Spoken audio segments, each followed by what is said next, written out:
The ancient plumbing wrench slipped from Caleb Rodriguez's calloused hands for the third time, clattering against the cramped basement floor of the Morrison family's Victorian home. Water continued to spray from the burst pipe, soaking through his already damp work shirt.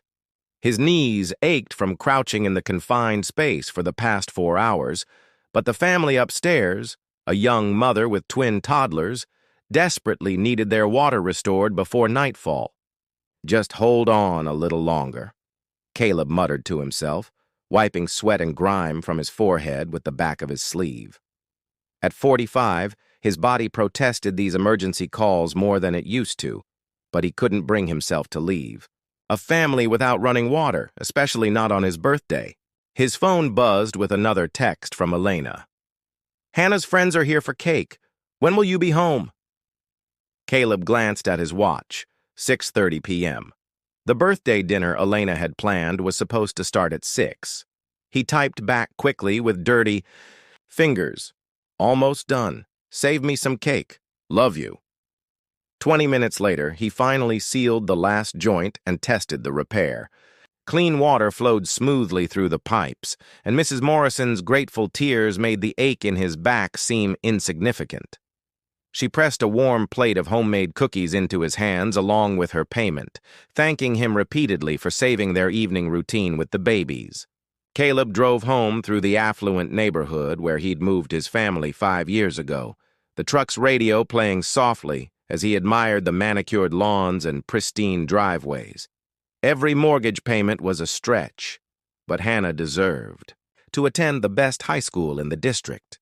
She was brilliant. Honor roll every semester, debate team captain, already talking about pre-med programs at prestigious universities. Everything he and Elena had worked for was to give her opportunities they'd never had.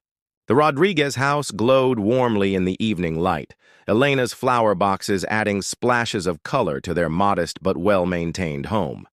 Caleb pulled into the driveway behind a sleek BMW and a brand-new Mercedes, cars that cost more than he made in 2 years.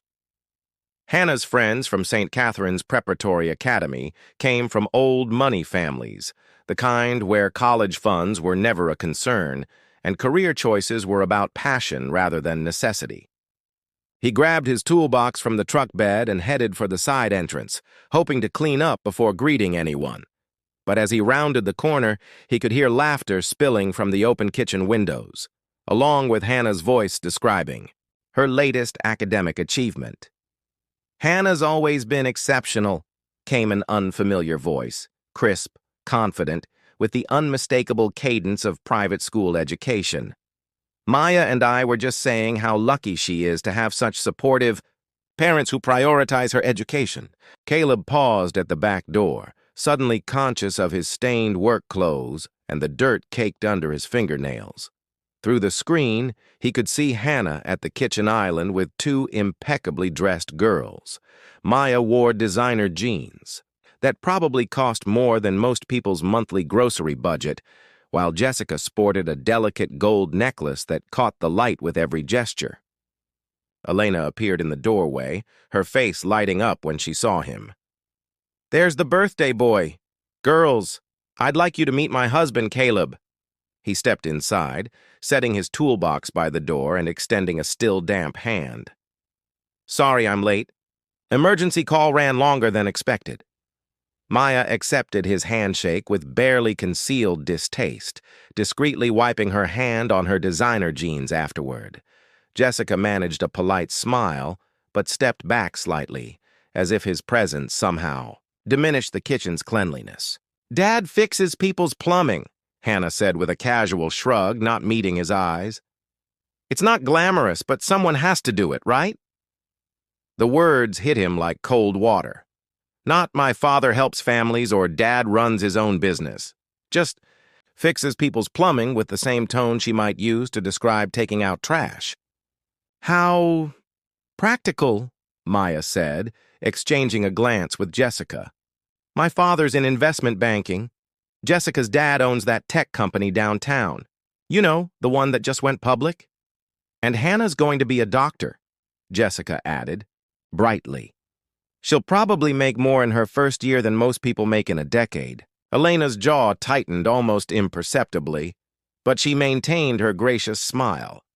Caleb works incredibly hard. He built his reputation from nothing, and his clients trust him completely. Oh, absolutely, Maya said, with the kind of patronizing kindness that felt worse than outright dismissal. Blue-collar work is so important. Someone has to keep the infrastructure running while the rest of us focus on bigger things. Hannah laughed, actually laughed at her friend's comment. Exactly. Dad's good at what he does, but let's be honest, it's not exactly rocket science. The kitchen fell silent, except for the hum of the refrigerator.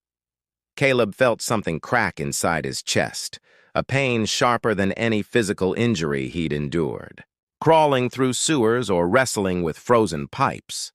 This was his daughter, the girl he'd worked 18-hour days to support, whose private school tuition he paid by taking on weekend emergency calls, whose college fund he'd been building, dollar by dollar for 16 years. Well, he said quietly, his voice steady despite the tremor in his hands. I should get cleaned up. Don't let me interrupt your party. He headed toward the hallway, but Hannah's voice followed him. See what I mean? He's just not someone you'd want to introduce at the country club, you know? He's nobody special, just a guy who fixes toilets. Caleb stopped walking, turned slowly. His daughter stood there with her friends, beautiful and bright and cruel, surrounded by the life he'd sacrificed everything to give her. Elena's face had gone pale, her hand pressed to her mouth in horror. "Hannah Maria Rodriguez," Elena whispered. But Caleb held up his hand.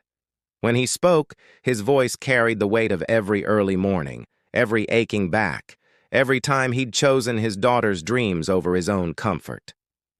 You're right, Hannah. I fix toilets. I crawl through sewers. I get dirty so people can have clean water to drink and safe places to live. I'm nobody special. Just the man who's worked 3 jobs for 16 years so you could attend the finest school in the state and dream of becoming a doctor. He looked directly at her friends, then back at his daughter. I'm just the nobody who'll be working double shifts next year to pay for your college applications and SAT prep courses. The nobody who came home late on his own birthday because a mother with twin babies needed running water. The kitchen was tomb quiet. Hannah's face had gone from flushed with laughter to ashen with something that might have been shame. Happy birthday to me, Caleb said softly and walked upstairs alone. 3 days had passed since Hannah's birthday outburst, and the Rodriguez household existed in a state of uncomfortable silence. Caleb left for work before dawn and returned after dinner, speaking only when necessary. Elena moved between them, like a diplomat in a war zone, her eyes red-rimmed from crying when she thought no one was looking. Hannah tried to convince herself she didn't care. Her father was overreacting, she told herself as she walked through the marble-floored corridors of St. Catherine's Preparatory Academy.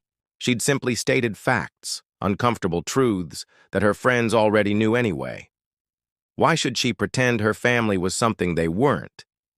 But sleep had become elusive. Every time she closed her eyes, she saw her father's face in that kitchen, the way his shoulders had sagged as if her words had physically struck him. She found herself distracted in advanced placement chemistry, normally her favorite class, staring out windows and replaying the scene obsessively. It was during lunch period on Wednesday when everything began to unravel. Hannah sat with Maya and Jessica in their usual spot by the fountain, half listening to their conversation about spring break plans in Aspen, when she overheard Mrs. Patterson, Jessica's mother, talking animatedly with 2 other parents near the administration building. I'm telling you, Caleb Rodriguez is an absolute godsend, Mrs. Patterson was saying, gesturing emphatically with her perfectly manicured hands. When our master bathroom flooded at 3 in the morning last month, he came immediately, didn't charge extra for the emergency call, worked until dawn, and saved our hardwood floors. Charles tried to give him a huge tip, but he refused to take more than his standard rate. Hannah's sandwich turned to ash in her mouth. "Oh, we know Caleb," exclaimed Mrs. Wellington, the mayor's wife. "He completely renovated our guest house plumbing last summer. Honest as the day is long, and his craftsmanship is impeccable. Charles was so impressed he's been recommending Rodriguez Plumbing to everyone at the country club." "The Rodriguez family lives in Maple Heights, don't they?" asked the third woman. "Their daughter goes here. Hannah, I think. Lovely girl. Caleb mentioned she's planning to study medicine." Mrs. Patterson beamed. "Yes, he's so proud of her." When I asked him about payment plans for the work, you know how these big jobs can add up, he said not to worry about it because every penny of his savings was going toward Hannah's education. Said she was going to be a doctor and change the world. Hannah dropped her sandwich entirely, her hands trembling.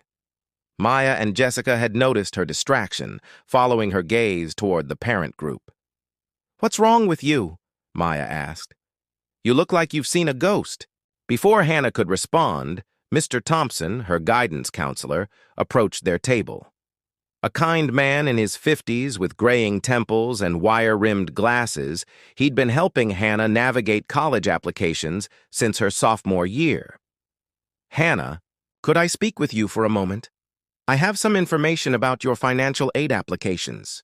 She followed him to his office in a daze, still processing what she'd overheard. Mr. Thompson closed the door and gestured for her to sit, his expression unusually serious. "I had an interesting conversation with your father yesterday," he began, settling behind his desk. "He called to discuss your college funding situation." Hannah's stomach dropped. "What did he say?" "He wanted to know if there were additional scholarship opportunities we hadn't explored.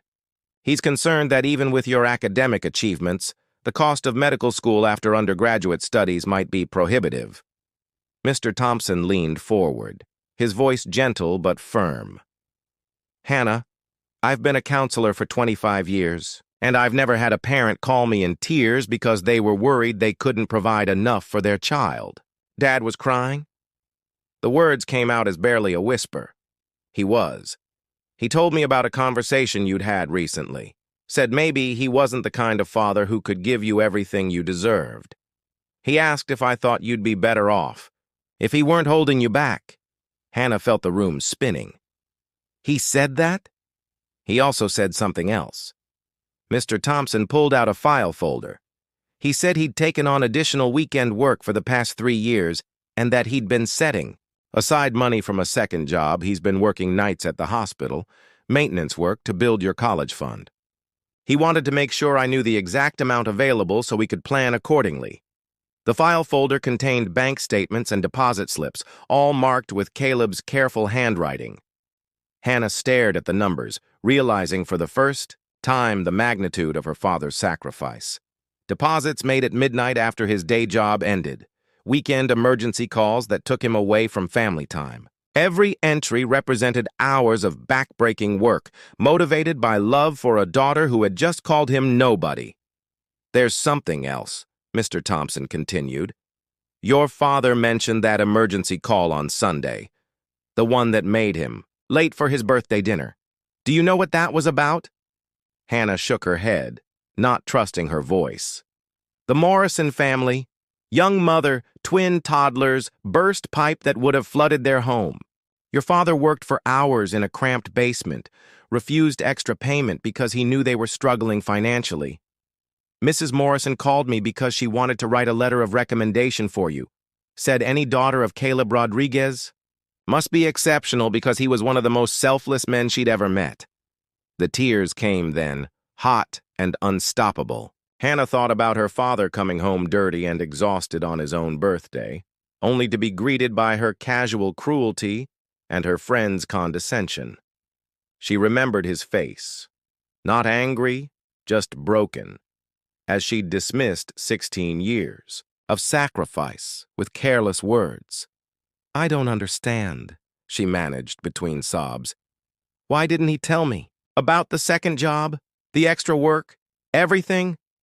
Mr. Thompson handed her a tissue box. "Because he wanted you to focus on your dreams instead of worrying about money. Because he believed, still believes, that you're capable of extraordinary things. and he didn't want his limitations to become yours. Hannah spent the rest of the day in a fog of realization and regret. Every interaction with her classmates felt different now. When Maya complained about her father buying her a BMW instead of the Mercedes she'd wanted, Hannah thought about her father's ancient pickup truck and how he'd driven it for 10 years because car payments would mean less money for her education. When Jessica casually mentioned her family's upcoming European vacation, Hannah remembered her father working through their last family vacation because emergency calls meant extra income for her college fund. That evening, she found Elena in the kitchen preparing dinner, moving mechanically through familiar motions while tears streamed down her face. "Mom?" Hannah's voice was small, childlike. "Is Dad okay?" Elena looked up, her eyes reflecting a pain that seemed to age her years. "No, Mija. He's not okay. I didn't mean I never wanted to hurt him. But you did hurt him. Deeply." Elena's voice wasn't harsh, just infinitely sad. "Do you know what your father said to me that night? After you went to bed?" Hannah shook. Her head. "He said maybe he'd been selfish, trying to give you opportunities he never had. Maybe he should have prepared you better for the reality of where you came from. He wondered if he'd failed as a father because his daughter was ashamed of him." The words hit Hannah like physical blows. "I'm not ashamed. Aren't you?" Elena's question was quiet but sharp. "When you introduce your father to your friends, what do you say? When they ask about his work, how do you respond? When someone asks what makes you proud of your family, do you mention the man who's worked 18-hour days for 16 years so you could attend the finest school in the state?" Hannah couldn't answer because they both knew the truth. "Your father has never missed one of your school events," Elena continued. "Not one debate tournament, not one awards ceremony, not one parent-teacher conference. He comes straight from work, still dirty from his job because he refuses to miss a single moment of your achievements. And you know what he tells people when they congratulate him on your success?" "What?" "He says, 'My daughter is going to be a doctor. She's going to help people and change the world. I'm the luckiest father alive.'" Elena's voice broke. "He's never once in 16 years heard his daughter say she's proud of him." That night, Hannah lay in her bed staring at the ceiling, her mind racing with newfound understanding. She thought about her father's calloused hands, hands that had built, the life she'd taken for granted. She remembered him teaching her to ride a bicycle, staying up late to help with science projects, driving her to debate tournaments across the state without complaint.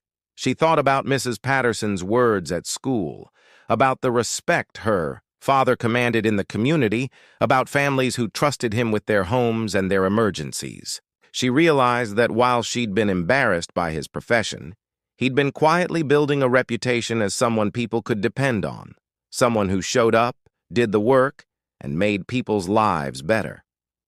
For the first time, Hannah began to understand what she had lost in that kitchen 3 days ago. Not just her father's trust, but her connection to the man who had shaped everything good about her life. The man who had taught her, through his example, about dedication and sacrifice and putting others first. Lessons she'd somehow forgotten in her rush to fit in with people who would never work a day as hard as he worked every day. She needed to find a way to bridge the chasm her words had created. But first, she needed to truly understand the man she had wounded, not just as her father, but as the person her community knew him to be. Hannah spent the following week conducting what she privately called her investigation, though it felt more like archaeology, carefully excavating the truth about her father that she'd somehow buried under years of adolescent embarrassment.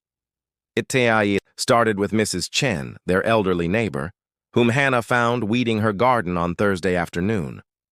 When Hannah mentioned she was Caleb's daughter, the 80-year-old woman's face immediately brightened.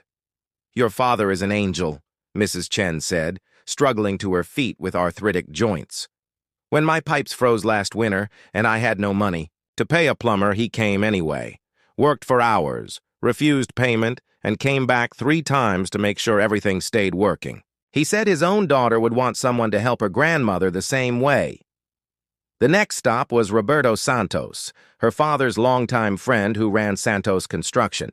Hannah found him at a job site downtown, where he was overseeing the renovation of a historic building. Caleb Rodriguez? Roberto laughed warmly. That man saved my business 5 years ago. When the economy crashed and I couldn't afford to hire specialists, Caleb worked weekends for free to help me complete jobs. He said we had to look out for each other.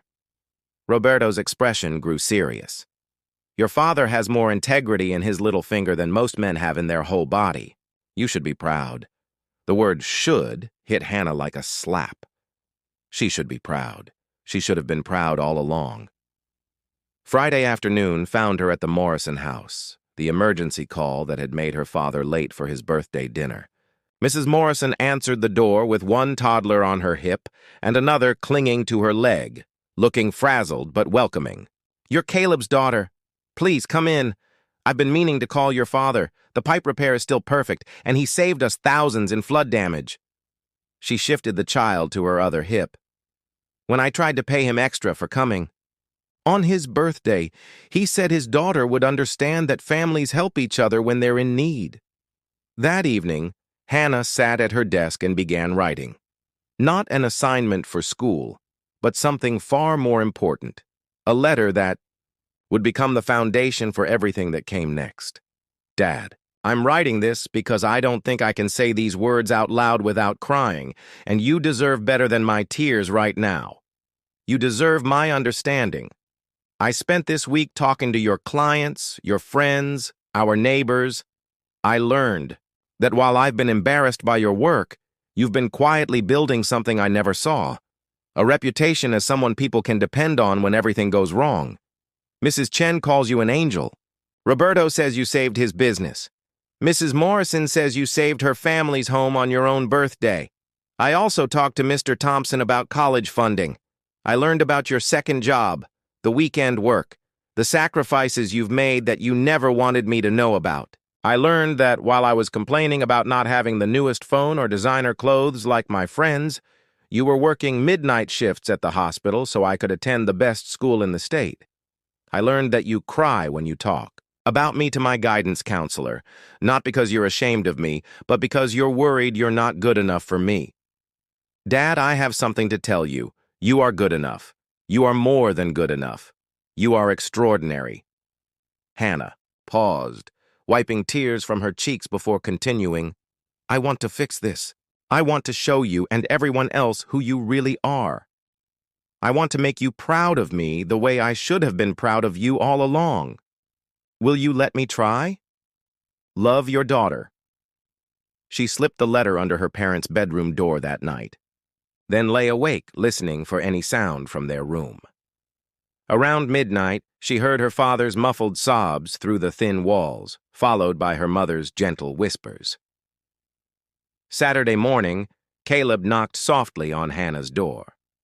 When she opened, his eyes were red but warm, warmer than they'd been in a week. Your letter, he said simply. What did you have in mind?